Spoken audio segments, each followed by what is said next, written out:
नमस्कार दोस्तों, स्वागत करता हूं आज की इस वीडियो में। आज हम 12th क्लास के बायोलॉजी का MVVI 40 प्रश्न करने वाले हैं। कितना टॉप 40 प्रश्न करने वाले हैं जो आपके एग्जाम के लिए बहुत इंपॉर्टेंट बनता है। और इस वीडियो से इस 40 प्रश्न लिया हूं और इस वीडियो से आपके एग्जाम में 5 से 10 प्रश्न पूछे जाएंगे। ठीक है, तो आप लोग वीडियो को अंत तक बने रहिए और सारा प्रश्न को याद रखें। बहुत इंपॉर्टेंट क्वेश्चन है सारा, तो याद रखना है आप लोगों को।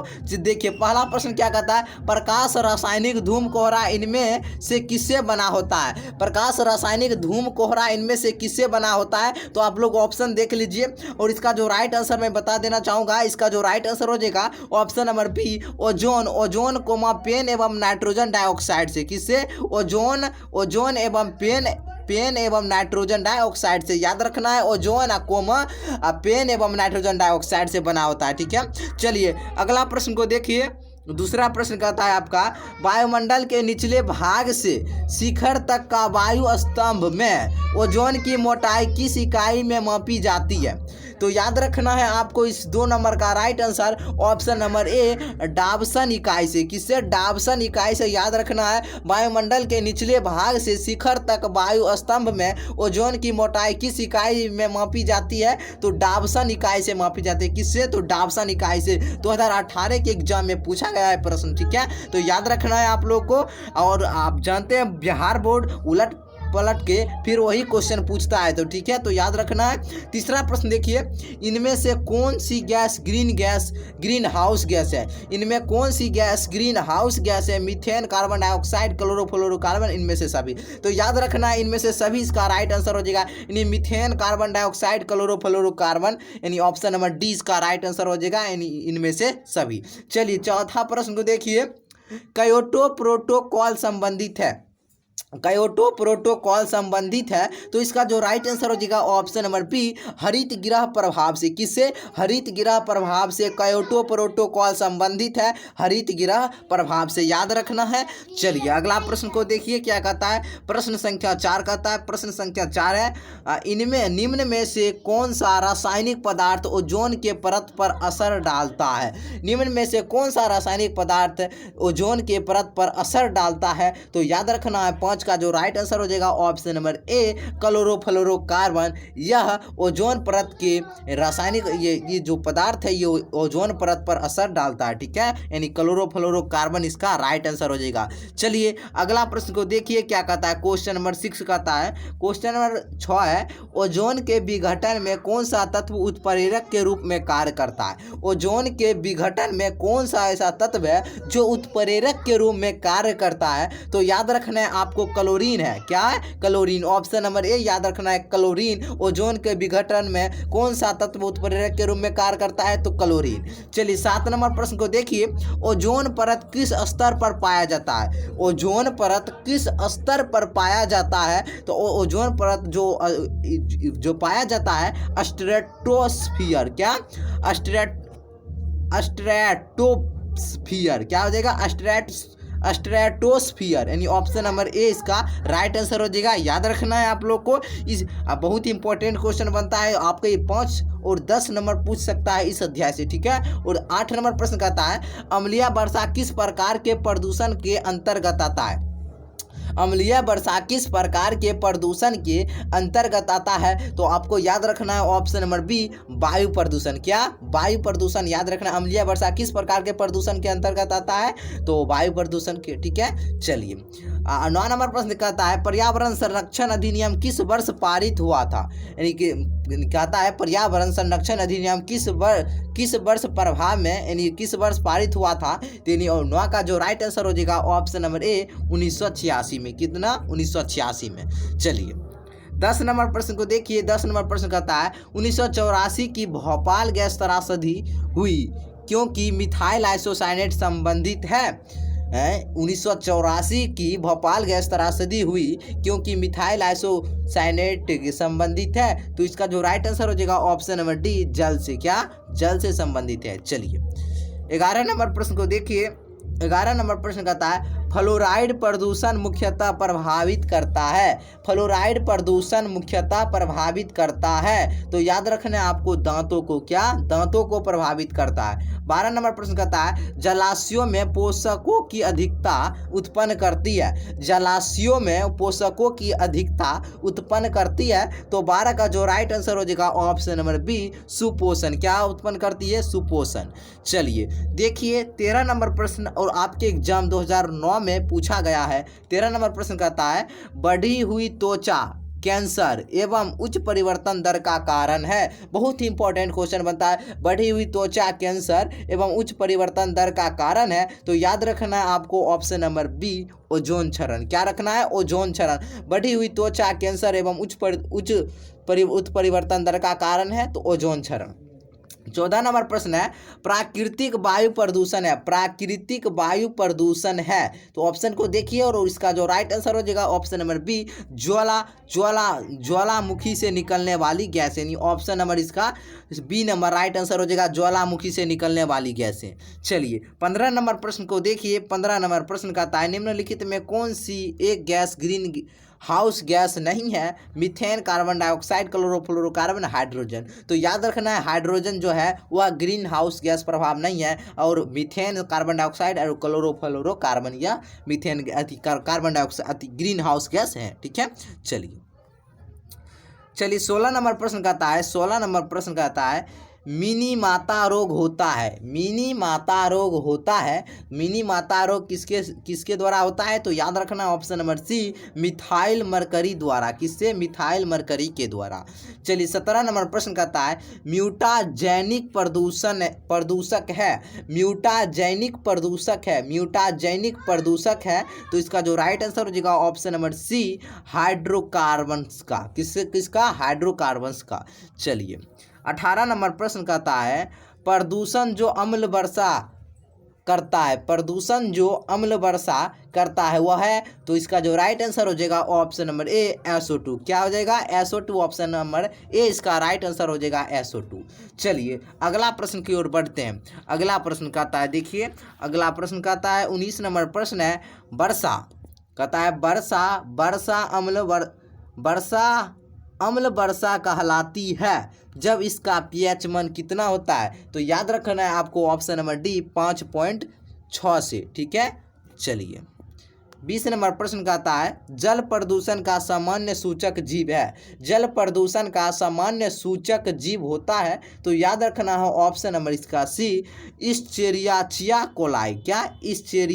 इस्चेरिचिया कोलाई, यानी option number C right answer हो जाएगा। चलिए 21 नंबर प्रश्न कहता है SO2 प्रदूषण नष्ट करता है।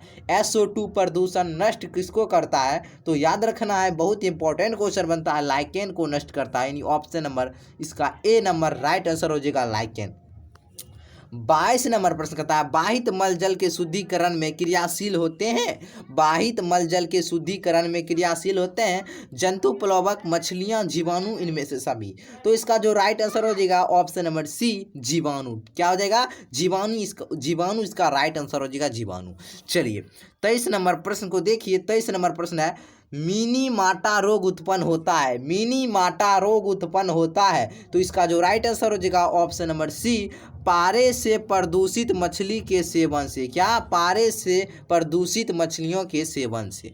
चलिए 24 नंबर प्रश्न को देखिए।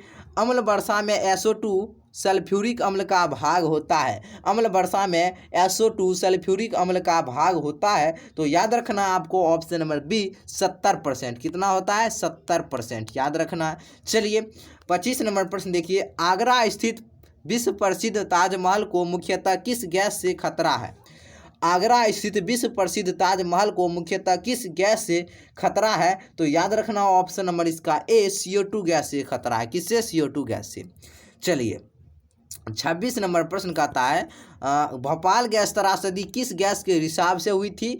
तो मिथाइल आइसोसाइनेट, यानी ऑप्शन नंबर सी। बहुत इंपॉर्टेंट क्वेश्चन है। भोपाल गैस त्रासदी किस गैस के हिसाब से हुई थी? तो मिथाइल आइसोसाइनेट गैस से। ठीक है, चलिए 27 नंबर प्रश्न कहता है साधारणतः कितने तीव्रता की ध्वनि मानव सहन कर सकता है? साधारणतः कितने तीव्रता की ध्वनि मानव सहन कर सकता है? तो आपको इसका जवाब मेरे कमेंट बॉक्स में देना है। 20 से 30 डेसिबल, 80 से 90 डेसिबल, 120 से 130 डेसिबल, 140 से 150 डेसिबल। इस प्रश्न का जवाब मेरे कमेंट बॉक्स में आना चाहिए। देखिए 2016 और 2017 में पूछा गया है प्रश्न, ठीक है। तो जवाब देना है, ठीक है आप लोगों को। चलिए 28 नंबर प्रश्न देखिए क्या कहता है। क्लोरोफ्लोरोकार्बन उत्तरदायी है। क्लोरोफ्लोरोकार्बन उत्तरदायी होता है तो ओजोन परत अपक्षय के लिए। किसके लिए? ओजोन परत अपक्षय के लिए। याद रखना है, ओजोन परत अपक्षय के लिए। कहता है 29 नंबर प्रश्न, चिपको आंदोलन निम्न की सुरक्षा के लिए स्थापित किया गया। चिपको आंदोलन निम्न में किसकी सुरक्षा के लिए स्थापित किया गया था? तो याद रखना है ऑप्शन नंबर इसका बी, जंगल के लिए। किसके लिए? जंगल के लिए। ऑप्शन नंबर इसका बी नंबर राइट आंसर हो जाएगा जंगल। चलिए अगला प्रश्न देखिए 30 नंबर प्रश्न कहता है, निम्न में से कब चिपको आंदोलन हुआ? चिपको आंदोलन कब हुआ था? चिपको आंदोलन कब हुआ था? तो 1974 में हुआ था। यानी ऑप्शन नंबर इसका ए नंबर राइट आंसर हो जाएगा 1974। 31 नंबर प्रश्न देखिए, विश्व पर्यावरण दिवस कब मनाया जाता है? विश्व पर्यावरण दिवस कब मनाया? देखिए कितना बार पूछा है, 2012, 2017, 2017। देखिए कितना बार पूछा गया है। विश्व पर्यावरण दिवस कब मनाया जाता है? तो ऑप्शन देखिए 6 दिसंबर को, 5 जून को, 6 जनवरी को, इनमें से कोई नहीं। तो इसका जो प्यारे छात्रों राइट आंसर हो जाएगा विश्व पर्यावरण दिवस कब मनाया जाता है? तो ऑप्शन नंबर इसका बी नंबर राइट आंसर हो जाएगा 5 जून को, ठीक है, 5 जून को। चलिए अगला प्रश्न देखिए क्या कहता है। 32 नंबर प्रश्न कहता है, SO2 प्रदूषण का सूचक है। SO2 प्रदूषण का सूचक है तो लाइकेन है। क्या है? लाइकेन। ऑप्शन नंबर इसका बी नंबर राइट आंसर हो जाएगा। याद रखना है लाइकेन। देखिए कितना 2015 और 2021 में पूछा गया है लाइकेन। चलिए 33 नंबर प्रश्न कहता है, बायोगैस में होते हैं। बायोगैस में मुख्यतः क्या होते हैं? तो याद रखना है CH4 यानी मीथेन गैस होते हैं। ऑप्शन नंबर सी नंबर इसका राइट आंसर हो जाएगा CH4। चलिए देखिए सारा प्रश्न पूछा गया है तो आपको ध्यान में रखना होगा सारा प्रश्न को, ठीक है। चलिए 34 नंबर प्रश्न कहता है, चिपको आंदोलन संबंधित है। चिपको आंदोलन संबंधित है तो संबंधित है जो मनुष्य वृक्ष लगाने से, मनुष्य द्वारा वृक्षों को काटकर गिराने जाने से बचाने का, तंबाकू छोड़ने से, इनमें से सभी के लिए। तो याद रखना ऑप्शन नंबर डी, मनुष्य द्वारा वृक्षों को काटकर गिराए जाने से बचाने के लिए। ऑप्शन नंबर बी इसका राइट आंसर हो जाएगा। चलिए 35 नंबर प्रश्न कहता है, लाइकेन सूचक है तो भी जस्ट बताएं किसका सूचक है? SO2 प्रदूषक का। यानी ऑप्शन नंबर इसका बी नंबर राइट आंसर हो जाएगा SO2 प्रदूषण का। चलिए 36 नंबर प्रश्न कहता है, 36 नंबर WHO के द्वारा ध्वनि प्रदूषण का कौन सा मानक सही है? यानी वर्ल्ड हेल्थ ऑर्गेनाइजेशन, यानी WHO के द्वारा ध्वनि प्रदूषण का कौन सा मानक सही है? तो 20 से 30 डेसिबल इसका राइट आंसर हो जाएगा। देखिए बहुत इंपॉर्टेंट क्वेश्चन बनता है 20 से 30 डेसिबल। चलिए क्या कहता है 37 नंबर प्रश्न देखिए, ग्रीन मफलर किस प्रकार के प्रदूषण के निदान हेतु प्रयुक्त होता है? ग्रीन मफलर किस प्रकार के प्रदूषण के निदान हेतु प्रयुक्त होता है? तो याद रखना है आपको 37 का ऑप्शन नंबर डी, ध्वनि के लिए। किसके लिए? ध्वनि के लिए। ऑप्शन नंबर डी 2018 में पूछा गया है, ठीक है। याद रखना है सारा प्रश्न को प्यारे छात्रों। चलिए 38 नंबर प्रश्न कहता है, इनमें से किस अंतर्राष्ट्रीय संधि पर हस्ताक्षर ओजोन अवक्षयकारी पदार्थों के उत्सर्जन पर नियंत्रित किया गया है? तो याद रखना आपको ऑप्शन नंबर इसका ए, मॉन्ट्रियल के लिए, ठीक है। किसके लिए? मॉन्ट्रियल के लिए। चलिए मॉन्ट्रियल याद रखना है, मॉन्ट्रियल। चलिए 39 नंबर प्रश्न देखिए, प्रकाश रासायनिक धुंध में निम्नांकित में से क्या नहीं पाया जाता है? प्रकाश रासायनिक धुंध में निम्नांकित में से क्या नहीं पाया जाता है? तो ऑप्शन देखिए, यानी ऑप्शन नंबर ए इसका राइट आंसर हो जाएगा PAN। प्रकाश रासायनिक धुंध में PAN नहीं पाया जाता है, ठीक है। और बाकी बात ये तीनों पाया जाता है, ठीक है। चलिए 40 नंबर प्रश्न को देखिए। 40 नंबर प्रश्न कहता है, अम्लीय वर्षा आपका pH मान होता है तो आपको याद रखना है 7 होता है। कितना होता है? 7। चलिए 41 नंबर प्रश्न को देख लीजिए, निम्नांकित में से जैव आवृद्धि कारण किसे माना जाता है?